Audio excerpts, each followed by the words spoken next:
Sir 2 తారీఖు వాళ్ళు application పెట్టుకుంటే 3 తారీఖు పోలీసులు తిరస్కరించారు. 4 తారీఖు హీరో కానీ హీరోయిన్ కానీ సినిమా ప్రొడ్యూసర్స్ కానీ ఎవరు థియేటర్ రావడానికి వీల్లేదు. ఈ థియేటర్లో మేము సెక్యూరిటీ ఇవ్వలేము. ఈ థియేటర్కు ఉన్నది ఒకటే దారి. ఈ దారిలో ఇంతమంది వేలాది మంది అభిమానులు వచ్చినప్పుడు మేము కంట్రోల్ చేయలేము, వద్దు అని తిరస్కరించారు. తిరస్కరించిన తర్వాత కూడా 4 తారీఖు 9:30 ప్రాంతంలో హీరో రావడం జరిగింది. రావడం కారులో వచ్చి థియేటర్లో పోయి సినిమా తెచ్చి మళ్ళీ కారులో వెళ్ళిపోతే పెద్దగా ఇంత ఇబ్బంది జరుగుతుండేనేమో లేదో నాకు తెలియదు. కానీ ఎక్స్రోడ్ చౌరస్తా కంటే ముందు నుంచే కారులో రూఫ్ టాప్ ఓపెన్ చేసి రోడ్ షో చేసుకుంటే థియేటర్లో పోవడంతో ఆ చుట్టుముట్టుతున్న 7-8 థియేటర్లలో ఉన్న సినిమా అభిమానులు మొత్తం ఇక్కడికే రావడంతో వేలాది మంది జమ అయినారు. ఆ గేట్ ఒక్కసారి హీరో కారు లోపలికి పంపించడానికి ఆ ఉన్న గేటు తెరవడంతో వేలాది మంది ఒక్కటేసారి ఉప్పెనలాకి వచ్చారు. ఆ ఉప్పెనలో చనిపోయిన రేవతి, ఆమె కొడుకు, భార్య, భర్త, కూతురు వాళ్ళు అలాగైపోయి కొడుకు తల్లి ఒక పక్కన పోయి ఆ జనాల నుంచి తప్పించుకొని టికెట్ చేసుకొని ఆ తొక్కిసలాటలు హీరోను థియేటర్ లోపలికి తీసుకుపోవాలనుకున్న టైంకి అతను బండి మీద రోడ్ షో చేసి దిగేటప్పటికి వేలాది మంది హీరోను కలవడానికి చొచ్చుకొచ్చారు ముందుకు. అసలు అంటే ఈ రకమైన వాతావరణంలో అతన్ని లోపలికి తీసుకువెళ్లాల్సిన సందర్భంలో అతను ప్రైవేట్ సెక్యూరిటీ ఇవాళ రేపు మనం ఫంక్షన్లలో బౌన్సర్లు అని మనం చూస్తూ ఉన్నాం.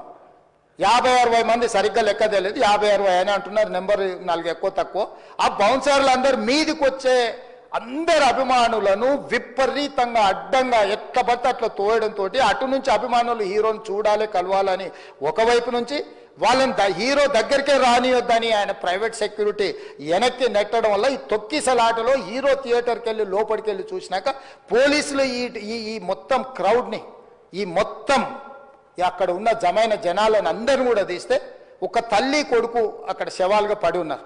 ఆ తల్లి అంత తొక్కిసలాటలు కూడా నేను ఆ వీడియో చూసిన ఆ తల్లి లోపలికి వచ్చినప్పుడు కొడుకు చేయి పట్టుకొని ఎంత జాగ్రత్తగా కొడుకుని తీసుకొని వస్తుందో తల్లి ప్రేమ ఎట్లుంటుందో అక్కడ నాకు చూసి నాకు అర్థమైంది. ఆ శవాలుగా మారిన తల్లి కొడుకు చెయ్యి ఇడవలే అధ్యక్ష, అట్లే చెయ్యి బిగ్గర పట్టుకొని పోలీసు వెళ్ళి చూస్తే ఆ తల్లి ఆ పిల్లగాడు ఆ తల్లి ఆ చెయ్యి వదలకుంటే కన్నబిడ్డను పట్టుకుని తల్లి చచ్చిపోయింది అధ్యక్ష.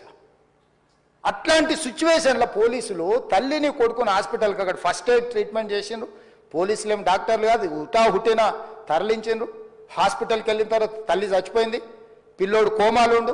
ఆల్మోస్ట్ పోలీసులు పిల్లవాడు కూడా చచ్చిపోయింది అనుకున్నారు. బ్రెయిన్ డెడ్ అయింది, ఆక్సిజన్ అందక ఆ అబ్బాయికి.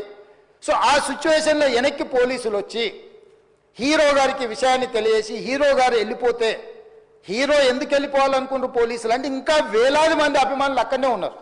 హీరో గారు థియేటర్లో కూర్చొని ఉండడం వల్ల సినీ ప్రముఖులు ఉండడం వల్ల ఈ బయట జమైన వేలాది మంది అభిమానులు అక్కడ నుంచి పోకుండా అక్కడనే ఉండడంగా థియేటర్ లోపల కూడా బాల్కనీలో టాప్ బాల్కనీలో హీరో కూర్చుంటే నేల కింది నుంచి పై వరకు వెనక్కి తొక్కుట పైకెక్కి హీరో చేతులు కలపాలని కోతులు ఎగబడ్డట్టు కోట మీదకి కోతులు ఎగబడ్డట్టు ఉల్టా పైకి తొక్కిసలాట జరిగింది అధ్యక్ష. థియేటర్ వాళ్ళు పోలీసులను హీరో దగ్గరికి వెళ్ళి చెప్పడానికి కూడా అనుమతి ఇవ్వకుండా థియేటర్ వాళ్ళు పోలీసులను బ్లాక్ చేశారు అధ్యక్ష. ఎప్పుడైతే హాస్పిటల్లో తల్లి చచ్చిపోయిన పిల్లగాడు కూడా ఆల్మోస్ట్ చావు నోట్లో ఉన్నాడు అని తెలిసి పోలీసులు వచ్చి ఏసీపీ వెళ్ళి చెప్పడానికి పోతే థియేటర్ సిబ్బంది లేదు హీరో దగ్గరికి వెళ్ళడానికే వీలేదని చాలాసేపు పోలీసులను కూడా హీరో దగ్గరికి పోనీయలేదు అధ్యక్ష వాళ్ళ ప్రైవేట్ వీళ్ళు. చివరికి ఏసీపీ కోపం వచ్చేసి మిమ్మల్ని అందరిని తీసి లోపల వేయాల్సి వస్తుందని చెప్పి పోయి హీరోకు ఏసీపీ క్లియర్గా ఇద్దరు చనిపోయినరు, మీరు ఇక్కడ కూర్చుంటే థియేటర్లోనగా థియేటర్ బయట ఉన్న వేలాది మంది ఈ సినీ అభిమానులను మేము కంట్రోల్ చేయలేకపోతున్నాం, ల్యాండ్ ఆర్డరు శాంతి భద్రతలు చేయి దాటిపోయినాయి, మేము లాఠీ చార్జ్ చేయాల్సిన పరిస్థితి ఉంది, మీరు దయచేసి వెళ్ళిపోండి, వచ్చిండ్రు చూసిండ్రు కదా వెళ్ళిపోండి అంటే లేదు నేను సినిమా అయిపోయే వరకు ఇట్లే కూర్చుంటానని పోలీసులతో చెప్పిండని సిటీ కమిషనర్ నాకు చెప్పడం జరిగింది అధ్యక్ష.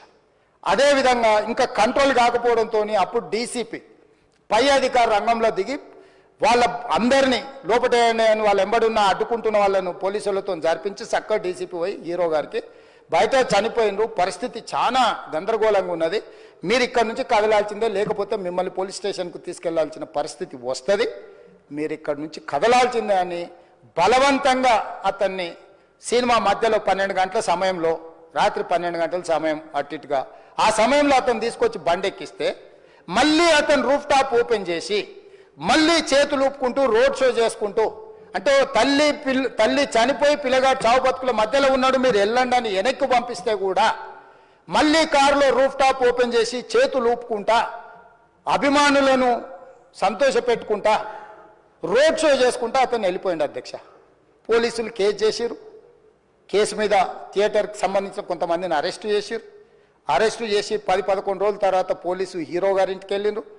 మీరు కూడా కేసులో A11 మీ మీద కేసు ఉందని చెప్పడానికి పోలీసులతో దురుసుగా ప్రవర్తించిండు. మీరు ఆ వీడియోలన్నీ కూడా చూసిండ్రు. ఆ పరిస్థితిలో చట్టాన్ని అమలు చేసే పోలీసులు ఆల్రెడీ ప్రాణాలు పోయినాయి, ఒక నిరుపేద తల్లి చనిపోయింది, కొడుకు చావు బతుకుల మధ్యలో ఉన్నాడు. ఆ రోజు కోర్టులో కేసులు కూడా వస్తున్నాయి. కోర్టుకు కూడా మీరు విచారణలు ఏం చేసిండ్రని కోర్టుకు కూడా పోలీసులు జవాబు చెప్పాల్సిన పరిస్థితి ఉండే అధ్యక్ష. దాంతో మాట్లాడితే వాళ్ళు చాలా బాధ్యతారహితంగా సమాధానాలు ఇచ్చారని మా పోలీస్ సిబ్బంది చెప్తాను. దాంతోనే అతన్ని పోలీస్ స్టేషన్ తీసుకెళ్ళారు అధ్యక్ష. ఇక్కడి వరకు ఒక హీరో, ఒక థియేటర్లో జరిగిన సంఘటనలు, వీటన్నిటి నేపథ్యంలో పోలీసులు వాళ్ళ విధి నిర్వహించారు అధ్యక్ష. ఎప్పుడైతే అతను పోలీస్ స్టేషన్కు తీసుకెళ్ళిరో కొన్ని రాజకీయ పార్టీలు పైశాచికంగా ఎంత నీచంగా నన్ను తిట్టుకుంటా పోస్టులు పెట్టినరంటే, అంటే తెలంగాణ समाजంలో మలక్పేట్ बलाला साहब के कॉन्स्टिट्यूंसी के वोटर है उन लोग, मलकपेट के छोटे नौकरी, उसका नौकरी अकबर साहब वो 30,000 नौकरी करता है, उसके परिवार में कोई कमाई नहीं है, एक टिकट 3,000 रुपए में खरीदा, वो बच्चा उनका फैन है बोल के उनके परिवार 12,000 रुपए रखकर 4 टिकट खरीद के पिक्चर को गए.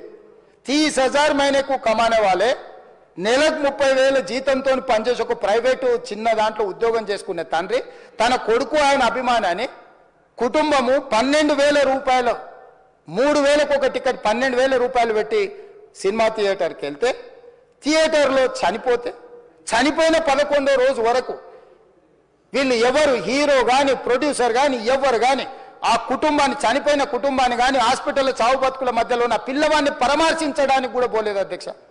ఇది ఏ రకమైన మానవత్వం అధ్యక్ష? నాకు అర్థం కాలే.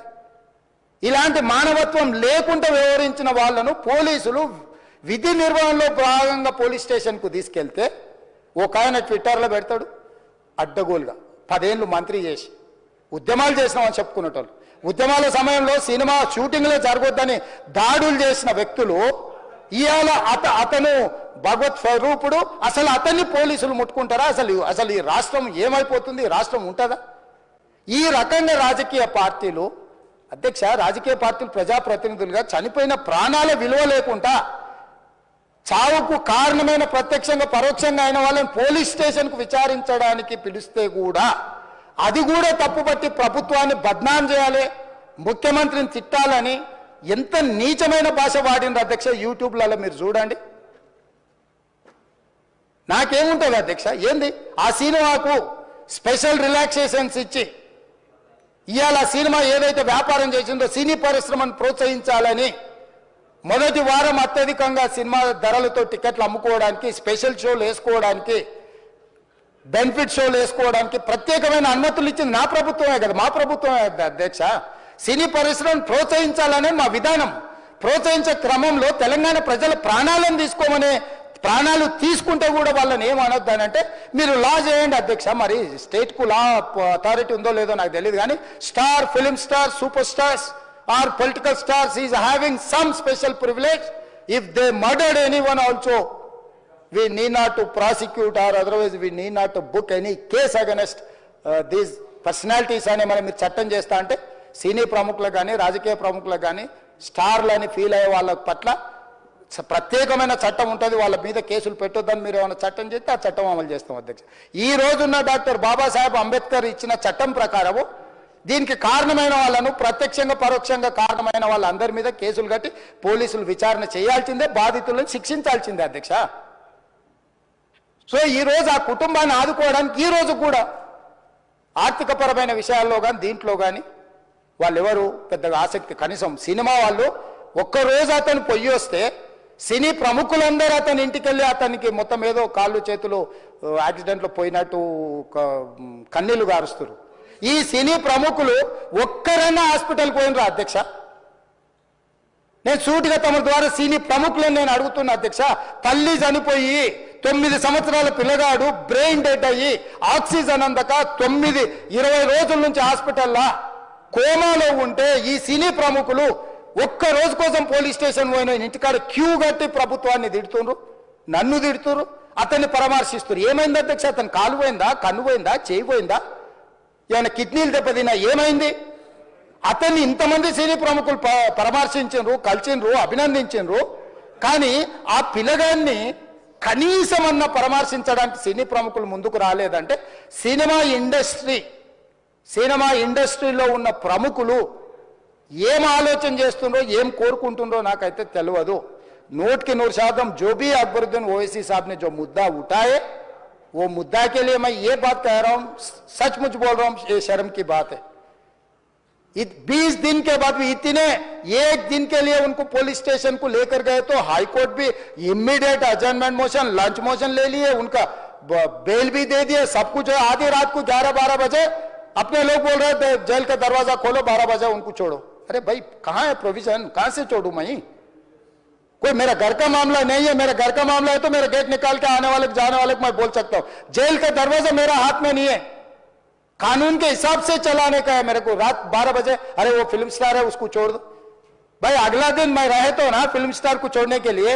अगर आधी रात को 12 बजे किसी को जेल से छोड़ने का कोई लॉ है तो बोलो, मैं भी लागू करता हूं.